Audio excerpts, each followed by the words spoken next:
நம்ம எல்லாருமே ஆவலோடு எதிர்பார்த்துக்கிட்டு இருந்த நாள் எதுன்னு பார்த்தீங்கன்னா ஜூன் 24. ஏன்னா அன்னைக்கு தான் நம்ம பிரதமர் மோடி அவர்கள் ஒரு மிகப்பெரிய மீட்டிங்கை வந்து அரேஞ்ச் பண்ணியிருந்தாரு. அந்த மீட்டிங் வந்து ரொம்பவே இம்பார்ட்டண்டாக எல்லாருனாலையும் வந்து பார்க்கப்படுச்சு. நேற்று வந்து அந்த மீட்டிங் வந்து சுமூகமாக நடந்து முடிஞ்சு.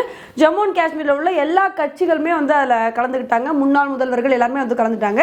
இந்த மீட்டிங்கில் என்ன முக்கியமாக பேசினாங்க அப்படின்றத இன்றைக்கி நம்ம வீடியோவில் வந்து பார்க்க போகிறோம். என்னென்னு பார்த்தீங்கன்னா ஆல்ரெடி நம்மளோட வீடியோவில் வந்து சொல்லியிருந்தோம் என்னென்னலாம் வந்து டிஸ்கஸ் பண்ணுறதுக்கான வாய்ப்புகள் இருக்குது அப்படின்னு சொல்லிட்டு.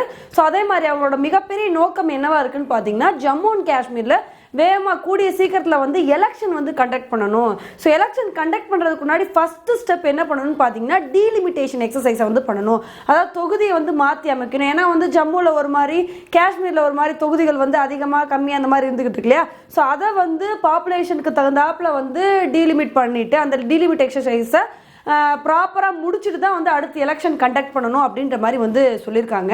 ஆனால் அதில் கலந்துக்கிட்ட முன்னாள் முதல்வர்கள் ஃபருக் அப்துல்லா, அப்புறம் வந்து பார்த்தீங்கன்னா உமர் அப்துல்லா, இவங்கெல்லாம் வந்து என்ன சொல்லியிருக்காங்கன்னு பார்த்தீங்கன்னா அதெல்லாம் செல்லாது. நீங்கள் ஃபஸ்ட்டு வந்து ஜம்மு அண்ட் காஷ்மீருக்கு மாநில அந்தஸ்தை கொடுங்க. நீங்கள் மாநில அந்தஸ்தை கொடுத்த பிறகு வந்து நீங்கள் எலெக்ஷன் கண்டக்ட் பண்ணுங்க அப்படின்ற மாதிரி வந்து சொல்கிறாங்க.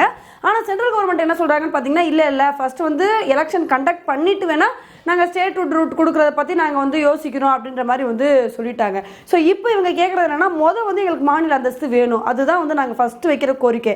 ஏன் வந்து அப்படி கேட்குறாங்கன்னு பார்த்தீங்கன்னா இப்போ வந்து யூனியன் டெரிட்டரியாகவே இருந்து எலெக்ஷன் கண்டக்ட் பண்ணி யாராவது வந்து வின் பண்ணால் கூட பவர்ஸ் வந்து கொஞ்சம் கம்மியாக தான் வந்து இருக்கும். இதே வந்து ஸ்டேட்டாக இருந்துச்சுன்னா பவர்ஸ் அதிகமாக இருக்கும். ஸோ அதனால் தான் வைக்கிறது தான் வந்து சட்டம் அப்படின்னு வந்து இருந்துக்கலாம். அதனால தான் வந்து அவங்க வந்து எப்படியா வந்து ஸ்டேட்டாக வந்து மாற்றணும் அப்படின்னு சொல்லிட்டு பாடுபடுறாங்க.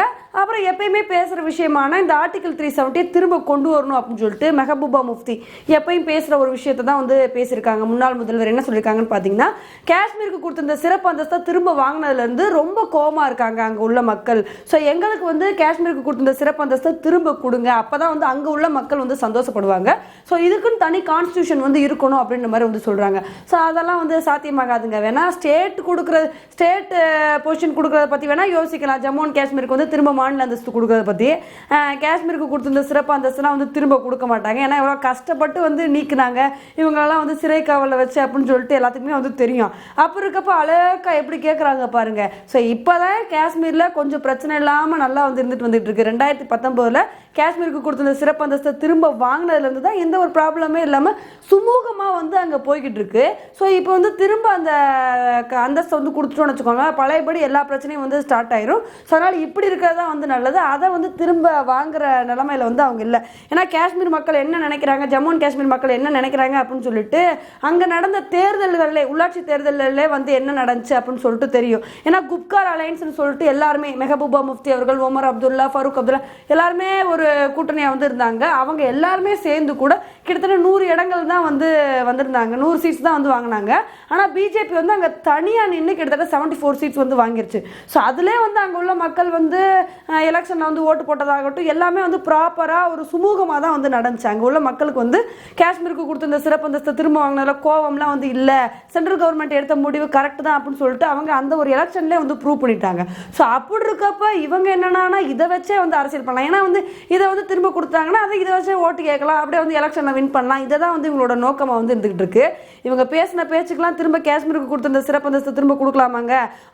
ஃபருக் அப்துல்லா என்னன்னா இந்தியாவுக்கு சைனாவே பரவாயில்ல, இந்தியாவுக்கு பதில் சைனா கூட காஷ்மீருக்குள்ளே வரட்டும் அப்படின்னு சொல்கிறாரு. மெஹபூபா முஃப்தி அவர்கள் என்னன்னா பாகிஸ்தான் கூட போய் அமைதி பேச்சுவார்த்தை நடத்துங்க, பாகிஸ்தான் கூட பரவாயில்ல அப்படின்னு சொல்கிறாங்க. ஸோ இப்படிலாம் வந்து தேசத்துக்கே எதிராக பேசிட்டு வந்துட்டு இருக்காங்க தலைவர்கள், முன்னாள் முதல்வர்களாக இருந்துட்டு. அப்படி இருக்கப்ப உண்மையிலே இவங்க பேசுகிற பேசலாம் வந்து பார்த்தா காஷ்மீர் வந்து இப்போதைக்கு வந்து யூனியன் டெரிட்டரியாக இருக்கிறதா வந்து நல்லது. அங்கே கொஞ்சமாவது வந்து சென்ட்ரல் கவர்மெண்ட்டோட கண்ட்ரோல் வந்து இருக்கணும். முழுக்க ஸ்டேட்டாக கொடுக்குறது வந்து தப்பு தான் இப்போயே வந்து கொடுக்குறது. மேபி கொஞ்சம் வந்து எல்லாம் ரிலாக்ஸ் ஆன பிறகும் கொஞ்ச நாள் வந்து போன பிறகும் எல்லாம் சரியான பிறகு வேணால் அதுக்கப்புறம் வந்து ஸ்டேட் பொசிஷன் கொடுக்குறத பற்றி யோசிக்கலாம். ஆனால் இப்போ வந்து யூனியன் டெரிட்டரியாக இருக்கிறதா வந்து எந்த ஒரு பிரச்சனையுமே இல்லாமல் சுமூகமாக போய்கிட்டு இருக்கு அப்படின்றதான் நம்மளோட ஆசையாக வந்து இருந்துகிட்டு இருக்கு. கூடிய சீக்கிரத்தில் வந்து இந்த டீலிமிட்டேஷன் எக்ஸசைஸ் எல்லாம் வந்து பண்ணிடுவாங்க அப்படின்னு நினைக்கிறேன். ஏன்னா அதுக்கு தனி கமிஷன் அமைச்சு அந்த ஒரு வேலைகள்லாம் வந்து போய்கிட்டு இருக்கு. ஸோ காஷ்மீரில் கூடிய சீக்கிரம் வந்து எலெக்ஷன் நடக்க வாய்ப்பு இருக்கு. ஸோ அதுக்கு வந்து ஆப்போசிஷன் பார்ட்டிஸ் எப்படி ஒத்துக்குறாங்களா, இல்லை ஃபர்ஸ்ட் வந்து நீங்கள் வந்து ஸ்டேட் பொசிஷன் வந்து கொடுங்க அப்படின்னு சொல்கிறாங்களா அப்படின்றத பொறுத்து வந்து பார்த்தா தான் வந்து தெரியும். ஓகே ஃப்ரெண்ட்ஸ், இந்த விஷயத்தை பற்றி நீங்கள் என்ன நினைக்கிறீங்க அப்படின்றத என்னோட கமெண்ட் செக்ஷனில் போடுங்க. இதே மாதிரி இன்னொரு வீடியோவில் உங்களை வந்து மீட் பண்ணுறேன். Bye friends.